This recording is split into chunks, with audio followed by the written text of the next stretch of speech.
నమస్తే, welcome to Y news. నేను పుష్ప. ప్రతి నెల 1వ తేదీ నుండి చౌక దుకాణాల ద్వారా కార్డుదారులు రేషన్ సరుకులు పొందవచ్చని మాజీ మంత్రివర్యులు శాసనసభ్యులు కొనతాల రామకృష్ణ అన్నారు. అనకాపల్లి 84వ వార్డు దేవునిగుమ్మం దయాల్ రాజు రేషన్ డిపోలో గల చౌక ధర దుకాణం నందు నిత్యావసర సరుకులను రేషన్ కార్డుదారులకు DRO Y Satyanarayana, RDO Payosha Begum RDO Shayosha Begum, MRO Vijay Kumar తో కలిసి శాసనసభ్యులు కొనతాల రామకృష్ణ పంపిణీ చేశారు. ఈ సందర్భంగా కొనతాల రామకృష్ణ మాట్లాడుతూ రాష్ట ప్రభుత్వ ఆదేశాల మేరకు చౌక ధరల దుకాణాల ద్వారా కార్డుదారులు రేషన్ సరుకులు తమకు అనుకూలమైన సమయానికి ఎటువంటి ఇబ్బందులు లేకుండా పొందవచ్చునని తెలిపారు. 65 సంవత్సరములు పైబడిన వృద్ధులు, దివ్యాంగులకు ఇంటి వద్దకే డీలర్ ద్వారా రేషన్ సరుకులు పంపిణీ చేయడం జరుగుతుందన్నారు. అవినీతికి, అక్రమాలకు తావులేని విధంగా క్యూఆర్ కోడ్ తో కూడిన సమాచారం రేషన్ డిపోల వద్ద ఉంచడం జరిగిందని కొనతాల తెలిపారు.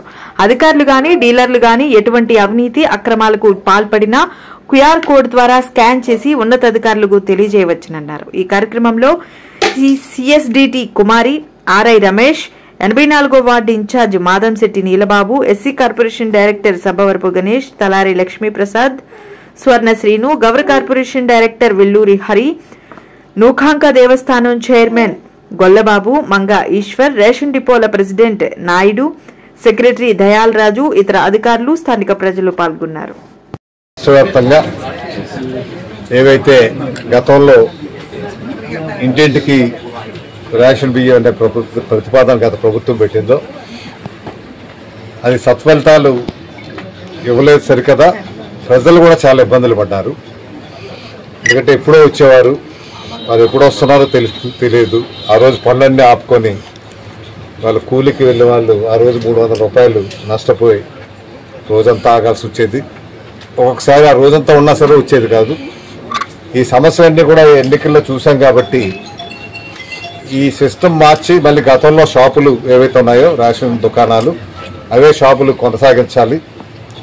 కొనసాగించడం వల్ల అయితే ప్రభుత్వానికి అయితే సుమారు 800 కోట్ల రూపాయలు రాష్ట్ర వ్యాప్తంగా నష్టం వస్తున్నప్పటికీ ప్రజలకి మేలైనటువంటి సదుపాయాలు జరుగుతాయనే ఉద్దేశంతో మన గౌరవ ముఖ్యమంత్రి వర్యులు నారా చంద్రబాబు నాయుడు గారు, గౌరవ ఉప ముఖ్యమంత్రి వర్యులు పవన్ కళ్యాణ్ గారు ఆలోచించి నాదెండ్ల మనోహర్ గారు మంత్రివర్యులు ఆధ్వర్యంలో మళ్ళీ పూర్వస్థితిని కొనసాగించే విధంగా కార్యక్రమాలు తీసుకోవటం. ఇది ఒకటే కాదు, ఏవైతే పాత వేళలు ఉన్నాయో అవి ఆ నిర్వహణ ఎవరైతే గతంలో చేసేవారో వారికే మళ్ళీ అప్పగించేవి, వాళ్ళకు కూడా ఉపాధి కలిగే విధంగా వాళ్ళ కడుపు కొట్టకుండా వాళ్ళకు కూడా మేలు జరిగే కార్యక్రమంతో చేశారు. ఇప్పుడు ఏదైతే రేషన్ దుకాణాలు ఉన్నాయో ఇవన్నీ కూడా రేషనలైజ్ చేయాలని, వాళ్ళకు కూడా ఆదాయ మార్గాలు పెంచాలని, దాని ద్వారా ప్రజలకు మేలైనటువంటి సదుపాయాలు జరగాలనేటువంటి ఆలోచనతోనే ఒక మినీ మాల్స్ కింద ప్రతి రేషన్ డిపోను కూడా మార్చాలనే ఆలోచన ప్రభుత్వానికి ఉంది. ఏవైతే పెద్ద పెద్ద కంపెనీలు ప్రొడక్షన్ లెవెల్లోనే, ఫ్యాక్టరీ లెవెల్లోనే మాట్లాడి హోల్సేల్ రేట్ల మీద సరుకులు వచ్చే విధంగా, ఇప్పుడు ఏవైతే ప్రైవేట్ మాల్స్ ఎట్లాగైతే తక్కువ రేటుకి ప్రొడక్షన్ ఫ్యాక్టరీని తీసుకొని వచ్చి అమ్ముతున్నారో దానివల్ల ఆ పోటీకి తట్టుకోలేకపోతున్నారు రిటైల్ వర్తకులు.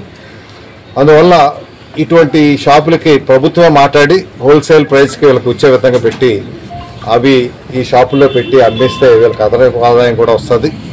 దానివల్ల దుర్వినియోగం జరగకుండా ఉంటుంది అనేటువంటి ఆలోచన చేపడుతున్నారు.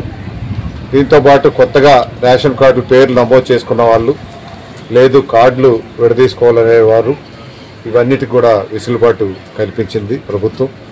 అవి ఇప్పుడు నమోదు అవుతాయి, కార్యక్రమాలు జరుగుతున్నాయి. కాబట్టి భవిష్యత్తులో ఈ ఒక మినీ మాల్స్ కింద ప్రతి రేషన్ దుకాణం కూడా తయారవ్వాలనేటువంటి ఆలోచనతోనే ఈ కార్యక్రమం తీసుకుంటున్నారు. త్వరలోనే అది కార్యరూపం దాల్చడమే కాకుండా భవిష్యత్తులో ఇంకా ఇటువంటి మరిన్నిగా పెట్టి ఏవైతే హోల్సేల్ పెద్ద బ్రాండెడ్ షాప్స్ ఏవైతే ఉన్నాయో వాటికి పోటీగా సామాన్యులు కూడా నిలబడే విధంగా కార్యక్రమం చేయాలనే ఆలోచనతో ప్రజలకు అందుబాటులోనే దుకాణాలు ఉండే విధంగా ఈ కార్యక్రమం వల్ల ఇటు ఈ దుకాణదారుడికి అదనపు ఆదాయం వస్తుంది, అదేవిధంగా ప్రభుత్వానికి కూడా ప్రజలకి అందుబాటులో ఉండే విధంగా ఉంటాయి. కాబట్టి అటువంటి మంచి ఆలోచన ప్రభుత్వం చేస్తుంది. దానికి ఇది శుభారంభంగా భవిష్యత్తులో మంచి సేవలు ప్రజలకు అందించే విధంగా ఈ కార్యక్రమం రూపొందించినటువంటి, గతంలో ఉన్న సిస్టమ్ని రద్దు చేసి ఈ పాత విధానాన్నే కొనసాగిస్తున్న అవకాశం కల్పించిన మన ముఖ్యమంత్రి చంద్రబాబు నాయుడు గారికి, ఉప ముఖ్యమంత్రి పవన్ కళ్యాణ్ గారికి, అదేవిధంగా నాదెండ్ల మనోహర్ గారికి నా హృదయపూర్వక అభినందనలు తెలియపరుస్తాను.